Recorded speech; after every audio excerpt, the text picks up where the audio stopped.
this than me, so I won't try and go too deep into any of that. Well, he was in Melbourne last week. He'll come over, just got to invite us. That's how we work. All right then, so by way of introduction, my name is Craig. I work on the developer relations team in Google Cloud. We are very much, send us an invitation and we'll turn up and talk to you. And half of our job is talking to audiences and getting the word out there about the products that we have as cloud products and also the open source things that we have that come out of that. The other half of our role is talking to people, finding out what's stopping them using cloud, what sort of things that they are interested in, and how they see our products in the market. So this is a meetup what I did here two years ago. Was there anyone here who was at that meetup other than Bruno and myself? One at the back. So thank you for coming back. It's good to see. I think the audience has probably about doubled since then, which is fantastic. And great to see a community of Kubernetes users. We're now 8 releases on from there, so that's a way of dating it. We do 1 release every 3 months, so we're about 4 per year. This is a world map which does have New Zealand drawn on it. I know that's something we're very, very cautious about checking for. But unfortunately, there's no little dot there. So last time I gave that talk, I would say that there was probably, maybe we had sort of 1 there and maybe 1 there, and don't even know if we did in Asia then, but we've launched a lot more regions and zones and a lot of places you can run in Google Cloud, and that was probably question number 1 I had from the audience then, which is why I bring it up now, is when will you have something in Australasia, which for most hyperscale providers means Sydney. So about a year ago, July last year, I think we launched a region in Sydney. I know that's not good enough. I'm very sorry. That's why we have Catalyst. So if you want to get yourself a Kubernetes cluster in New Zealand, go to Catalyst. And for the rest of the world, Google Cloud will sort you out. And we can have a chat afterwards, again, on a completely different topic about managing multi-cluster environments and running ingresses across them and so on, and how you should manage an environment made up of multiple regions, which we thoroughly recommend you to do. We do like to put cables in the ocean. Here is a map of all the cables that we've put. Again, another line missing from that map. I do believe that we was partnered with one of the Hawaii cable or something that just landed here. I'm pretty sure we've helped out with that. But in general, we run a lot of cables to a lot of interesting places. But the general ethos of Google's networking was have a small number of data centers and then run really, really, really good cables between where you are and where they are. So we'll have an edge location in New Zealand, but we have edge locations all around, and then you get onto, actually, if I won't do that now, but if you'd gone and clicked that, you may have seen, so we don't have an edge location in New Zealand. We should do something about that too. But the point is that when you connect to the network, then you're on our backhaul, and it's all very quick from there. So unfortunately, when it comes to we went from 1 customer, which is the cat video service that we run, to having many hundreds of thousands of customers in the cloud business. We've obviously seen people who say, well, it's very important to us to serve customers locally and so on. So that's why we've diversified and we have put locations all around the world. But that's not what I'm here to talk about today. I'm here to talk about Istio. So I'm very interested, before I get going, first of all, I need to find the person in the audience who knows more about this than me. So who's using Istio in production today? Oh, I was expecting more hands than that. Come on. Who has used Istio? Who's looked at it in some fashion? We have a couple of anonymous hands. Who's in the wrong room? Well, I'd say you've come to the right place, but clearly not. So anyway, I will introduce a little bit about where it is and how we got there and so on. But this is a version of a presentation that I gave a week ago in Melbourne for Container Camp over there. So there's one thing that you'll just have to give me a little leeway on when we get to it. But as I mentioned, this is a talk. Some people come to these talks and they're expecting technical, dry conference talks and so on. But no, I like to just put up pictures of dogs and say things. But this is a picture talk about bravery, about courage, and about people who are running alpha software, and especially people who choose to run alpha software in production. So ultimately, the purpose of this talk was to pay tribute to the people who have blazed the trail running the Istio software before it went 1.0 and finding all the bugs and all the edge cases and so on. But the bad news is that I submitted this talk to this conference in February, and here we are now at the end of May, and we were expecting to be 1.0, and unfortunately, we're not. If you go to the Istio releases page, you will see that says March 2018. We're not even on the right month. What has happened here? Well, there goes that talk. Sorry, it was nice. Thank you for inviting me. Well, I did promise, and like I say, I sort of hedged my bets. Because it turns out that software is hard. It is hard to write software. Who knew? So we were trying this idea of monthly releases. So we got to the point where we had all these releases of the software. For the camera, you probably prefer. I don't walk around too much. We wanted to restore balance to the force of missing these monthly releases. So we declare a thing called a code yellow. Basically, we don't get that release out by the date, or the release candidate that we cut isn't good enough, so we declare a thing called code yellow.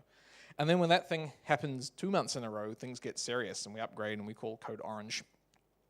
And so I went to Wikipedia, of course, and I'm not sure if you can all see that from the back there, but it says, code orange means a hazardous materials incident has occurred, magnitude unknown. Please return to your workstation and follow department disaster plan. I don't quite know what the hazardous materials were in this case. But we actually have a proper definition for this. So this, again, I'm sure a lot of organizations do this based on hospital terminology, but some terms we use variants of internally, and we do in open source. So a code yellow here suggests that we were trying too fast, and we just didn't get the software right. So we should stop and try and stabilize.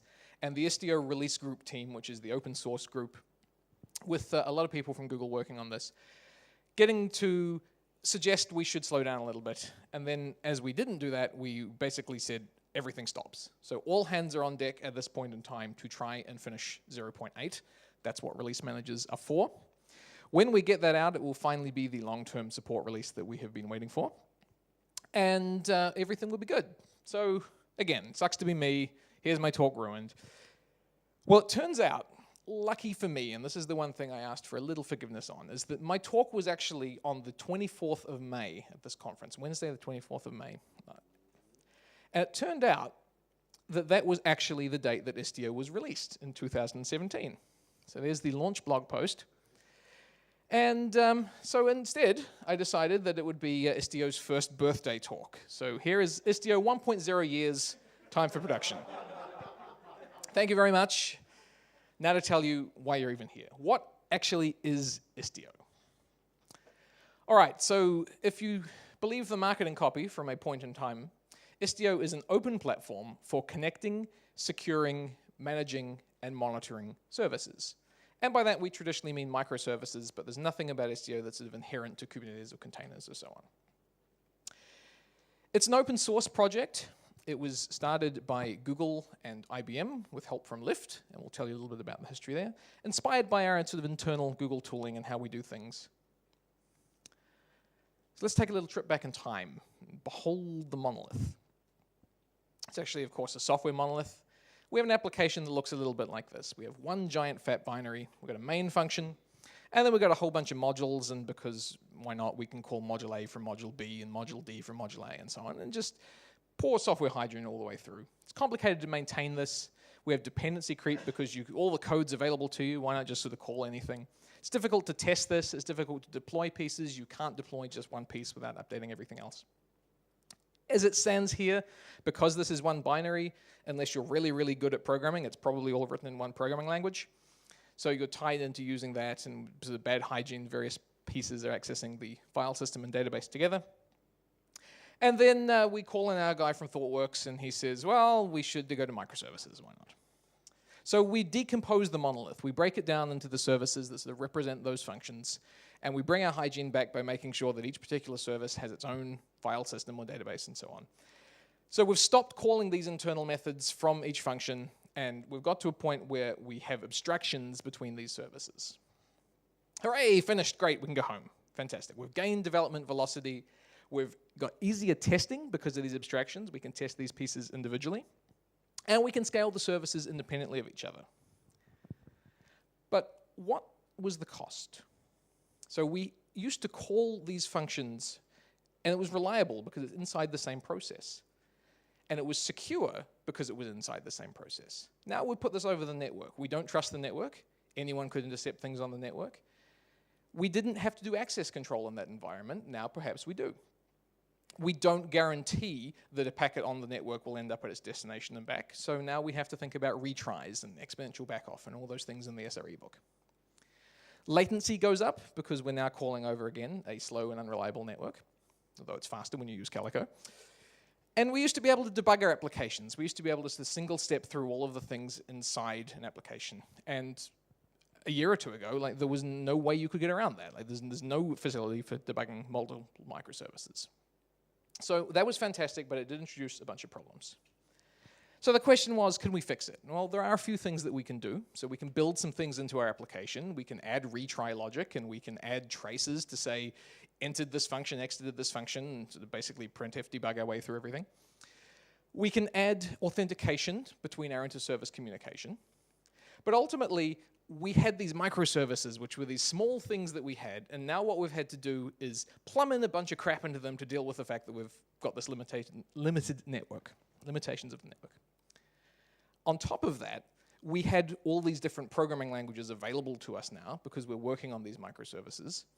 But every new language we use, we have to rewrite all of those things. Everything that helps, we have to redo a second time over and again. And it's thankless and expensive and so on to maintain this across different platforms. So we need a better answer. And this is where service meshes come along. So the question was, what if we could make the spaces between these services intelligent? What if the fabric did things for us? So we can make this language agnostic. We don't have to worry about our environment. We can change the configuration at runtime. That's basically what a service mesh is. There was a project called Linkerd by a company called Buoyant that was really the first thing that popularized service mesh. Unfortunately, they wrote theirs in Java, which means it wasn't exactly the highest performing thing in the world. After Istio came out, they've got another project in the space which is based on, I think it's written in Rust, a TCP-based thing. But these two projects are the primary things that have popularized this term. And if we go look up what we say that means, it says it's a dedicated infrastructure layer for handling service-to-service communication. The way I like to think of it is that it's a network for services, it's not for bytes. An application developer will think of the network as like a pipe that moves bits from here to there. That doesn't really help with anything. Ultimately, the services we create are running at layer 7. They're aware of who you are and so on in a way that the network is not. The network can't make choices about routing based on who you're logged in as or what your cookies are set or various other things there. The question is, well, what would we like this to do? We would like this system to be able to handle traffic control for us. If we have a failure in our environment, it should be able to say, I know the service isn't responding, route to a different replica. If we have something which is managing the network for all of these services, we should be able to use this to help provide observability. So we should be able to find out, possibly by drawing a graph of all of these connections that are being made as we walk through our microservices architecture, we get a dependency graph, which we might not have had before. And we can do things like the tracing and figure out latencies as we go through our different call stack. We can now trivially enforce security. So we can enforce connections to be mutually authenticated and authorized, mutual TLS. And the reason that people ask, why didn't you just build all this stuff into Kubernetes? Why is this a different thing? Is we want this to work anywhere. We want this to work within a single cluster, as it was when we launched. But you can also add VMs to your mesh, or you can add multiple clusters. And we're working with the Cloud Foundry and the Mesos communities and so on to basically make this a system that's accessible no matter what it is that you're running. If you can connect into the network, you should be able to participate in the mesh. Why did we start doing that? Well, we started looking at the ecosystem of service brokers, especially around Cloud Foundry. We saw that there are systems that let you say, I want to connect to a database, and they don't provision the database for you. They don't rely on you having the ability to do that, but you have a broker which says, all right, well, I'm allowed to request a token and it will go and provision a database from Catalyst or from Google Cloud or whoever will give me a MySQL as a service. Or it might be that if you don't have access to do that, it can provision a service for you. So in this environment, you may not even know who is hosting that database, but you need to be able to enforce all of those things in terms of security and so on. And you can't obviously inject code into someone else's binary there. So as we start looking at what would it be like to move Kubernetes to an environment where we can do service brokers, we've also got our network team who are looking very similarly to the way that our cluster team looked at Kubernetes. And they're saying, well, we took these patterns and we open sourced them, and we've got all these great network patterns. And the way that we ran our services internally, we would like to start exposing this and making an open source product out of this. And that's the team that's now working on building Istio. So as we started that process, we looked to see what else was out there and what people were doing. Did anyone ever come across Amalgamate? Amalgamate was a tool that was I'd call it an early service mesh, built by IBM. And it's based around routing, so it sort of handles the traffic piece of the diagram I showed you before with the 3 services on it.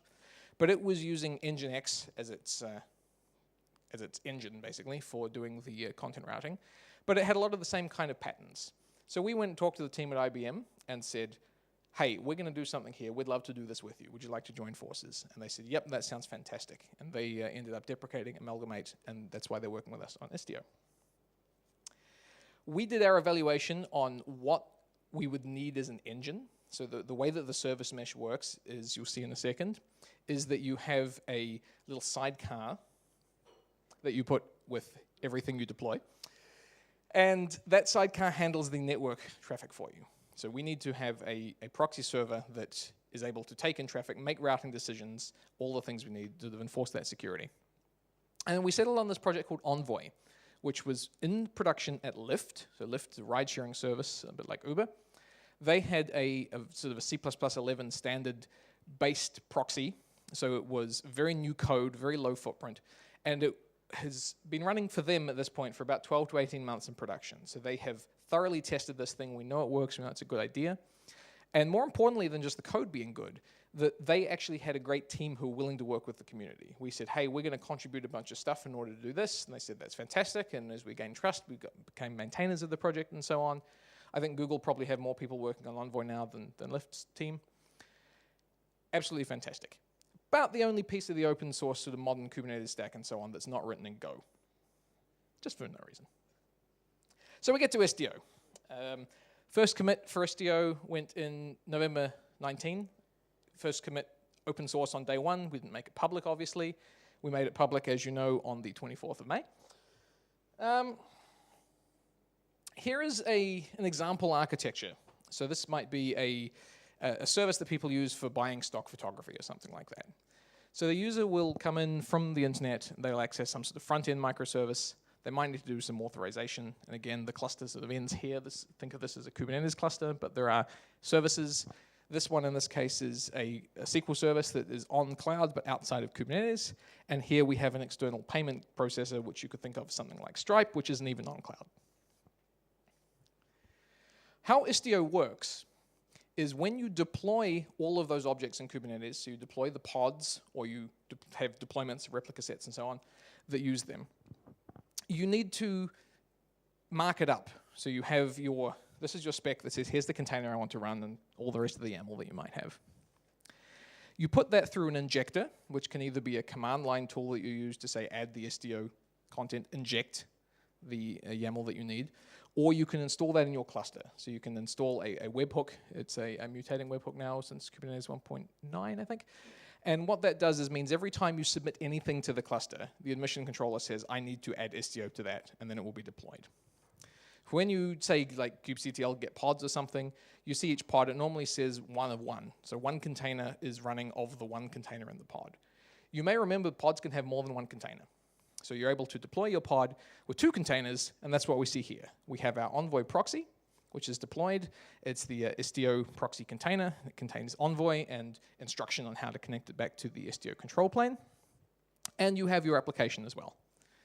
So you end up with this. We have an optional ingress component you can deploy there that traffic comes to by itself, which again is another instance of Envoy. And then we have envoys all the way down. So everything that connects now, it's not connecting directly to your code, but it's connecting to the proxy, which can do all of that magic that we talked about before. So this is how Istio works. We have our control plane. It has 3 major components. The pilot is the engine that powers the configuration and service discovery pieces of Istio. This is really the thing that determines whether or not you're running Istio. Are you using the pilot to control something? All the rest of the things are optional, and we can talk about people who aren't using them a little bit later on. When a service starts, it'll register itself with the pilot, it'll get its configuration, that'll continue to get service updates and so on, so that those proxies are aware when I want to send traffic to the payment service, what it is I actually need to connect to. Traffic for the front-end service comes in, we hit our proxy service, assuming at this point it wants to connect to the front end, that may cause the front-end service to make a call out to the payments backend. In this case, this wants to connect to that, and from its perspective, that will happen. It's completely unaware that any of this is happening. But what we do is we use IP tables in the pod to redirect all outbound traffic to the proxy. And so when their front end makes its call out there, it goes through the proxy. And then we go to the proxy at the other end, and it says, this service A wants to connect to service B. Am I allowed to do that? So now we have our second component, which is called the mixer. The mixer does policy checking. So when we say call from there, it can call back to the mixer and say, this wants to happen. This service wants to connect to that one. Is that allowed? We also have things like quota. Has it made too many requests? Or rate limiting. Has it made too many requests too quickly? And in the general case, what will happen is we'll say, yes, that's fine. And then it will get a token that says, allow this, and then maybe allow the next 1,000 connections or for the next 150 seconds or something like that. So there'll be some caching done at the proxies. But you can lock that down basically so that any time you make a configuration change, it will automatically invalidate all of that. Once we've got a connection that's been accepted, it passes it on to the payment service, and everything happens backwards. And then the proxies at both ends will send telemetry data, which also goes to the mixer. And the mixer has a set of plugins, which are for things like Prometheus and Zipkin and Stackdriver, which can take that information and say, I know that this call started at this time and ended at this time and was between here and here. And we can use that for graphing out latency and doing tracing and so on, things we'll see in a moment. The final piece, if you choose to enable it, is the Istio auth service, which in 0.8 we're renaming to the Citadel. And that is the service that issues certificates to the proxies. So it acts as a certificate authority for the cluster. These things, as we'll see in a moment, can be given an identity, and we can say we're only allowed to accept connections between them if they are signed and authenticated at both ends. So first up, let's have a look at the traffic control. In a general case, with Kubernetes up until now, traffic control has been strongly tied to infrastructure. So if we have a service running, people connect to it. If we want to, say, do a 10% canary, we want to allow 1 in every 10 requests to go to version 2 of a service that we're testing. We've been able to do that, but it's been a bit awkward and a bit expensive. So in this situation, we do 10 deployments, and we put 1 of them at version 2, and we leave the other 9 at version 1. So we will get what you have asked for. We will say 1 in every 10 requests goes to version 2. But ultimately, you're now running 8 things you don't need. So you really only need your existing V1 and a new V2. We don't want that. If we wanted to do 1%, that would be even more wasteful. However, with Istio, we're decoupling the traffic flow from the infrastructure. So we can hit either our ingress, or because this also applies to the traffic between services, we can do canarying of backend services as well. We can basically just define a policy. And this is done with a YAML file submitted to a Kubernetes-style API endpoint. You can actually use kubectl to do this. Istio installs itself as a bunch of CRDs inside a Kubernetes cluster at the moment, but that's more of an implementation detail. And we just set a rule that says something like 90% of all traffic goes to the default, but 10% goes to canary. And you might express that like this. So traffic that's generated by our front end, 9 out of 10 times will hit the version 1.5 here, but then 10% of the traffic goes to version 2.0. The great thing about the fact that we're doing this at layer 7 is that we can make decisions based on things other than number of packets. So we might be testing a feature where we only want to target users who are running iPhones. So we can match on the HTTP headers, and we can say if the regex for the user agent has iPhone in it, or Chrome on iPhone, or any combination of things you might want, at that point, again, all traffic or a percentage of traffic, or whatever you like, is routed to that particular environment. And the service discovery here, all this version and environment, so on, they're just the Kubernetes labels for that service. Second major piece I mentioned was observability.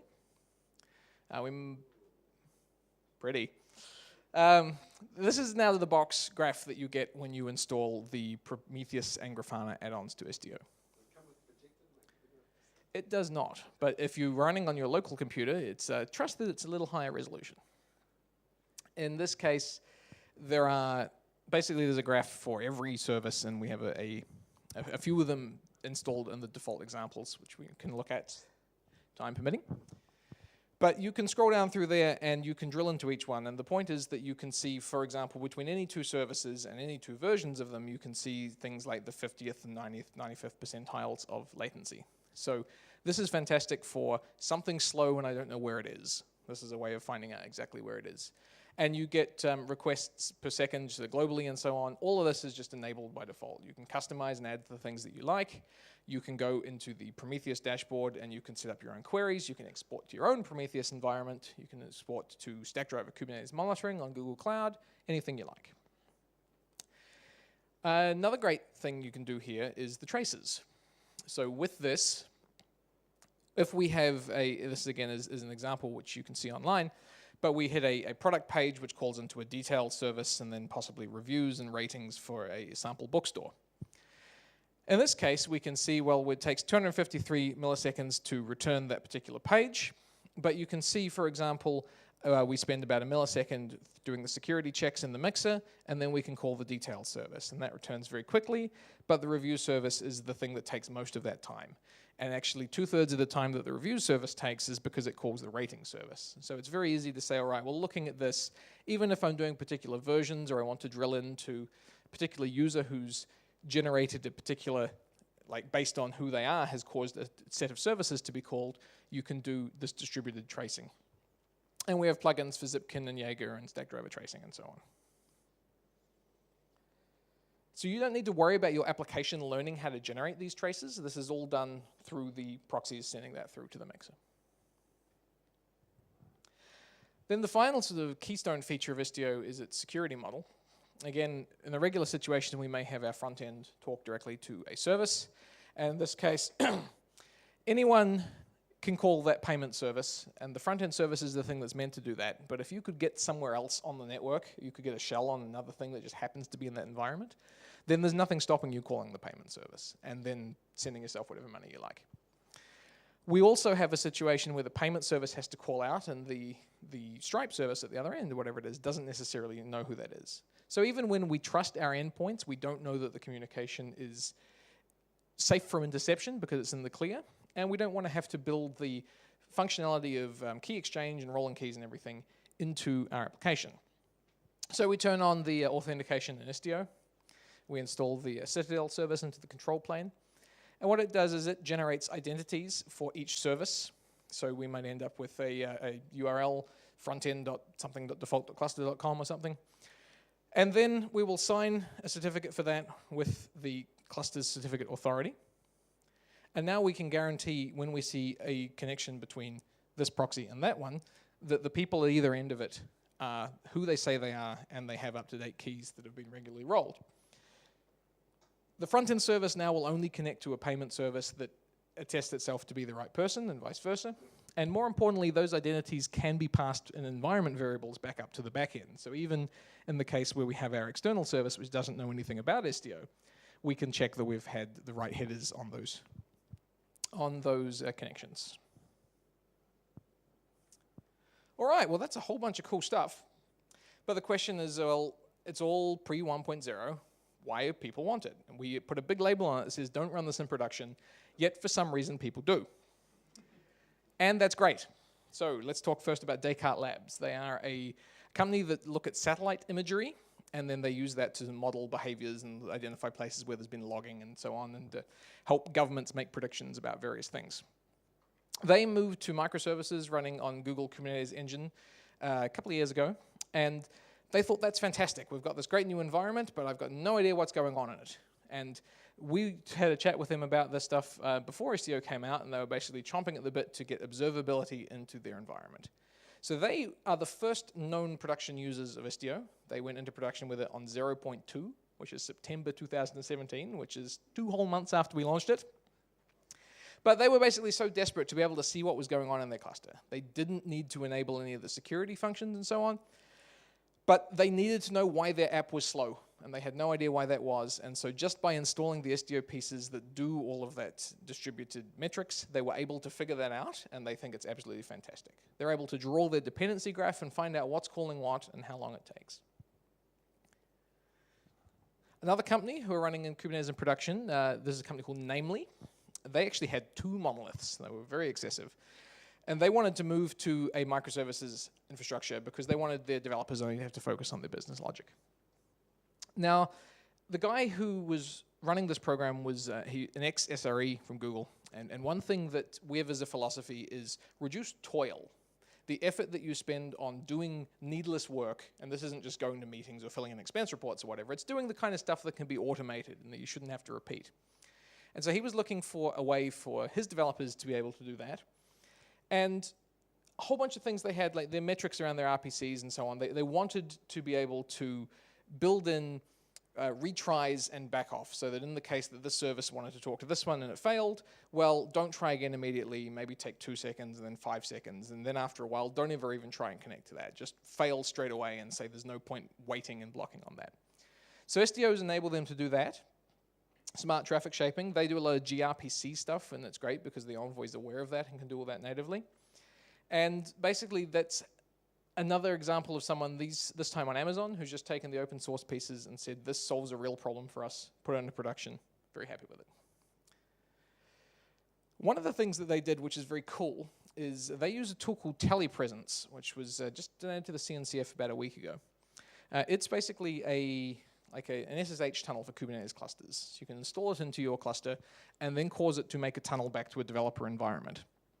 And all that traffic routing stuff that we saw before, we can say if a user is logging into the production environment with their username and credentials and so on in the right headers, then in this case, instead of service A calling the service B that's running in production, we want to do some debugging. So have service A, using this tunnel, using telepresence, connect back to the service B prime, which is running on the developer's laptop. So they've built a way of doing remote debugging using telepresence and Kubernetes and Istio, which is very cool.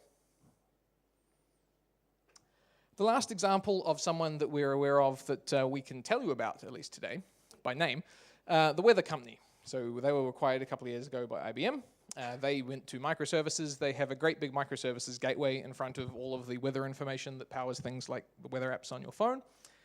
And they have all the same kind of stuff. Like in order to process and figure out what was going on, they had to look at their logs, and they generate 1.4 terabytes of logs per day. That's not a lot, trust me. So anyway, in their platform, they wanted to be able to get that observability. They have adopted Istio for some microservices. They're waiting on a few of the new features that are coming out in 0.8 before they go full on with it. But as I understand that when that comes out, then the API gateway that they run behind Istio will be in production. And let's say they've got 40 different microservices, and they're running on VMs. So again, it's not container-based. You're able to use this anywhere you like. I think it was 400 million requests per second or something. I don't have it written down, sorry. So let's say those are the ones that I can tell you about by name. There are a few, obviously, the people that we're dealing with who are running Istio in production that aren't ready to tell their stories publicly. But my colleague Dan came up with a really great metaphor, which is the idea of Istio a la carte, which is that there are people who are adopting parts of Istio and saying, well, I might need this, but not that. I need particular functions. And thus, it doesn't matter to me how stable the monitoring is, because I'm not going to use that. I'm only going to use the ingress control, for example. And they're able then to trust the piece that they're running, test it for them, and move that piece only into production. So of the 3 main pieces that we talked about here, someone who wants to know what's going on. We talked about Descartes before. They wanted just observability. It didn't really matter to them, the traffic control piece. It didn't really matter to them about security inside their microservices. They just needed to know what was going on in their environment. So they installed just the observability piece, and they got that. We've got people that we're dealing with who have particularly diverse needs in terms of traffic control. So one of them is a multi-tenant SaaS provider. So they have customers of their own in their environment, and they have, for every customer, they deploy services. Those services do not need to talk to each other. They just have an ingress, and then you go to your own backend when you connect. And so they don't need to have the sidecars installed. They don't need to do anything in terms of traffic between things, but they care about things coming in from the internet through an ingress to their own service. So they didn't install the sidecars. They just used the ingress, and that, again, cuts down the service that they need to touch. Similarly, we have another customer who used gRPC, and they have about 100 services that they run with gRPC, and then they have a test and a dev and a staging environment or a production environment.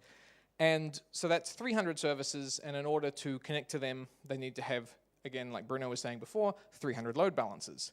And we'll say that's fantastic for us, we like that, but that's thousands of dollars per month. And they say, well, we really don't need to be paying for that.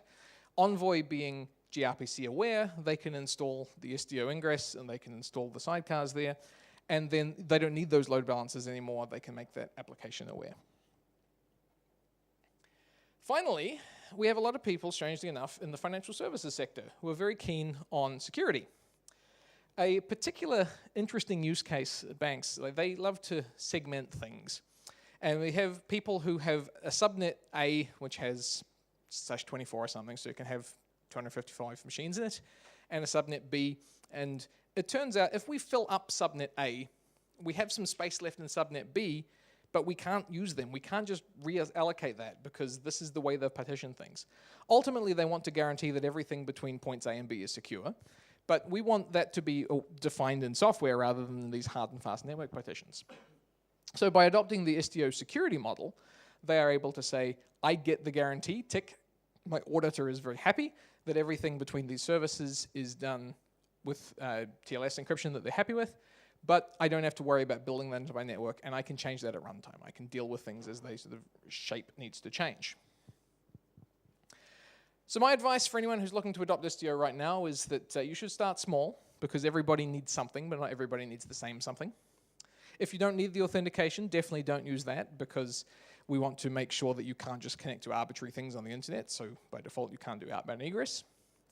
But we do want you to be able to use the things that work for you and that make sense. So, we're not going to have 1.0 this week, but if we're very lucky, we might have 0.8. And I say it was about a week ago we had this talk, and it turned out, well, we didn't have 0.8 then, and we still don't have it now. But the burn down list is getting smaller. And so we should, in the next few days, have a release candidate for a 0.8 release. And once we've tested that thoroughly, we'll have some sort of 0.8 GA, if you will. It will be the first long-term support release since 0.2. Basically, we have wanted for a while to say it's ready for production, and this will be a point where we think it is. But when we release something as 1.0, we sort of imply by that that the API is not going to change. It's especially not going to change until we rev the version number. We have broken some things in 0.8. We have made breaking changes from previous versions of the API. So all of the stuff that you saw before and that you might see in a moment about how routing rules work, we've said, actually, it turns out there's probably a better way to do that. And we've taken on feedback from the community and our internal teams, and we've changed some of the terminology and how all that routing stuff is implemented. So you'll have to learn a few new verbs, but that's no problem. Question, though, is when will 1.0 be out, and what will that mean? Our expectation is sometime in Q3. We should see a release of Istio 1.0. What that will mean, as I say, is stability in the API. It will mean that you are able to trust that if you deploy something, you're not going to have it break on you. Some features, again, with the same as the Kubernetes model, there will be alpha and beta releases of particular APIs, so they will rev over time. But one of the things that we do need to have at that point is some idea of what it actually means to install Istio on your cluster. So for every service you deploy, you have to deploy an Envoy with it, or if you choose to, I should say. There is a CPU and memory usage of that, and then there's an amount of latency that that's going to add. So we aren't going to guarantee that it's the smallest it will ever be. We're working very hard to cut down how long that latency is, especially when you have to make calls out to the mixer and so on. But we want to know this is the SLO we set. And like with Kubernetes, we said, we want the way we define how many pods a cluster can support is based on how long it takes to deploy, if you deploy, how many per second you can put out, and how quickly they start up, for example. So we only say if we can deploy meeting those SLOs, then we say the cluster is able to resize. And so we're going to do the same with Istio. We're going to basically say this is the baseline, and then we know if we're getting worse. Again, that should hopefully happen sometime in Q3. So wrapping up the talk part, again, happy birthday. I won't make you all sing it, but we did in Melbourne. Not a competition. If this is the kind of thing that interests you in listening to me talk about stuff, then my colleague Adam and I have just launched a podcast, and it's very easy to find. Just go to your favorite podcast player and type in those words, and you can find that. We mentioned gvisor before. We had a great interview with one of the engineers and the product manager working on gvisor, and I'd love to let you hear that.